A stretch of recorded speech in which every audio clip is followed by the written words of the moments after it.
সুপ্রিয় শিক্ষার্থী বন্ধুরা, আসসালামু আলাইকুম ওরহমতুল্লাহি ওবারাকাতুহু। Welcome back to my YouTube channel আমাদের পাঠশালা। তো বন্ধুরা, তোমরা সবাই কেমন আছো? আশা করি প্রত্যেকেই ভালো আছো এবং তোমাদের দোয়ায় আলহামদুলিল্লাহ আমি অনেক ভালো আছি। তো বন্ধুরা, তোমরা যারা 2025 সালে ভোকেশনাল শাখায় নবম শ্রেণীতে পড়ো, তাদের রসায়ন যে শর্ট একটি সিলেবাস থাকে তোমাদের প্রতি বছর, সেই সিলেবাস নিয়ে তোমাদের সামনে হাজির হলাম।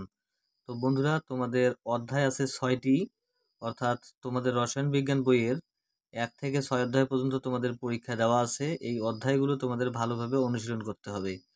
তো অধ্যায় 1 রসায়নের ধারণা, অধ্যায় 2 পদার্থের অবস্থা, অধ্যায় 3 পদার্থের গঠন, অধ্যায় 4 পর্যায় সারণী, অধ্যায় 5 রাসায়নিক বন্ধন, অধ্যায় 6 মূলের ধারণা ও রাসায়নিক গণনা।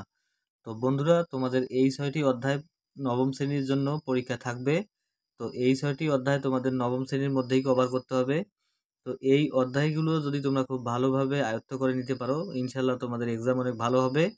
আর আমি এই দোয়াই করি তোমাদের এক্সাম যাতে ভালো হয় এবং তোমরা ভবিষ্যতে ভালো কিছু করতে পারো। তো বন্ধুরা, আজকের ভিডিওটি এই পর্যন্তই। যদি ভিডিওটি ভালো লেগে থাকে, লাইক, কমেন্ট, শেয়ার এবং সাবস্ক্রাইব করতে ভুলবে না। Thank you very much. আসসালামু আলাইকুম ওরহমতুল্লাহি ওবারাকাতুহু।